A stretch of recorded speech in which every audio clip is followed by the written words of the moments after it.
कोत्रबाई केवल युद्ध की देवी नहीं थी, उनके पास कई शक्तियां थी। पहली शक्ति, विजय दिलाना। जो भी योद्धा सच्चे मन से कोत्रबाई की पूजा करता, उसे युद्ध में जीत मिलती थी। दूसरी शक्ति, वीरता प्रदान करना। कायर योद्धा भी कोत्रबाई की कृपा से वीर बन जाते थे। तीसरी शक्ति, शिकार में सफलता। शिकारी जब जंगल में जाते तो कोत्रबाई से प्रार्थना करते, देवी उन्हें शिकार दिलाती थी। चौथी शक्ति, प्रजनन और उर्वरता। हाँ, कोत्रबाई मातृ देवी भी थी। वे फसलों को भी समृद्ध बनाती थी। ग्रामीण लोग पहली फसल कोत्रबाई को अर्पित करते थे। पांचवी शक्ति, न्याय। जब किसी निर्दोष पर अत्याचार होता तो कोत्रबाई उसकी रक्षा करती थी। लेकिन इन सब शक्तियों के साथ एक खास बात थी, कोत्रबाई क्रूर भी हो सकती थी। जब उन्हें गुस्सा आता तो वे भयंकर रूप धारण कर लेती थी। अब समझते हैं कैसे योद्धा कोत्रबाई की पूजा करते थे। जब किसी राजा को युद्ध की घोषणा करनी होती तो वह अपने सभी सेनापतियों और योद्धाओं को बुलाता था। फिर एक शुभ दिन चुना जाता था। ज्योतिषी तारे देखते, पंडित मुहूर्त निकालते।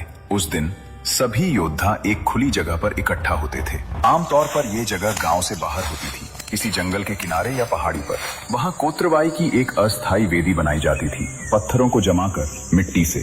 फिर पुजारी आते थे, लेकिन ये ब्राह्मण पुजारी नहीं होते थे, ये जनजातीय पुजारी होते थे, जिन्हें वेलन या वेलिक चपाड़ू कहा जाता था।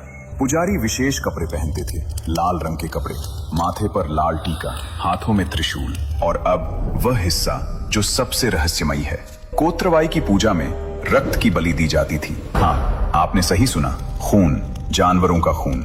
आमतौर पर बकरे की बलि दी जाती थी, कभी कभी भैंसे की।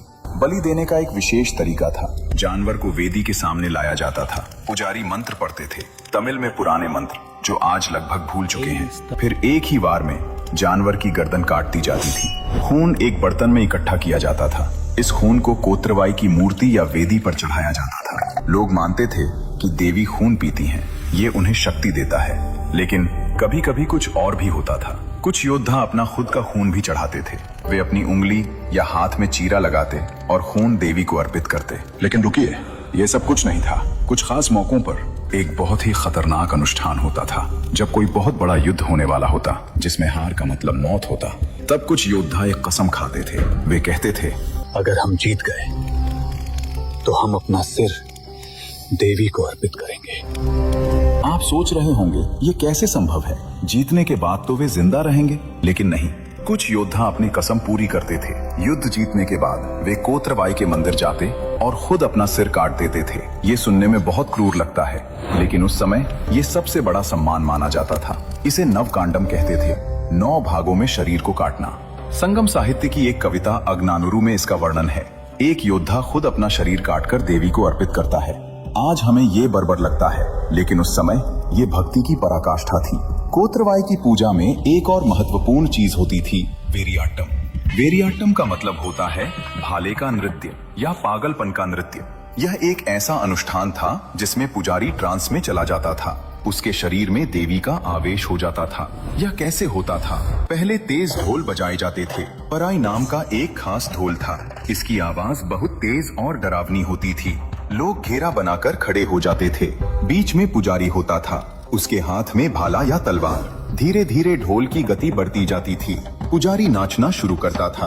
वह घूमता कूदता, हवा में भाला घुमाता। फिर अचानक उसकी आंखें लाल हो जाती, उसका शरीर कांपने लगता, वह जोर जोर से चिल्लाने लगता।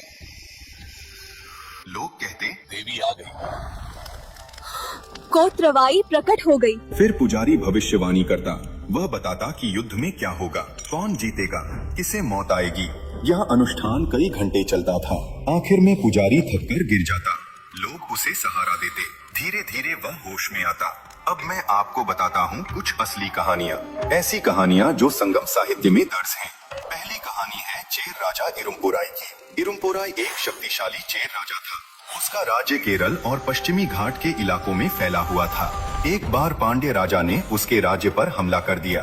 भयंकर युद्ध हुआ। इरुम्पोराई की सेना हारने लगी। तब इरुम्पोराई ने एक फैसला लिया। वह अइराई नाम की पहाड़ी पर गया। वहाँ कोत्रबाई का एक प्राचीन मंदिर था। राजा ने कई दिनों तक कोत्रबाई की पूजा की। उसने देवी से वरदान मांगा, हे माता, मुझे विजय दो। मैं तुम्हें वचन देता हूँ कि जीत के बाद मैं तुम्हें विशेष भेंट चढ़ाऊंगा। देवी प्रसन्न हुई। राजा युद्ध में गया और जीत गया। जीतने के बाद इरुम्पोराई ने क्या किया, उस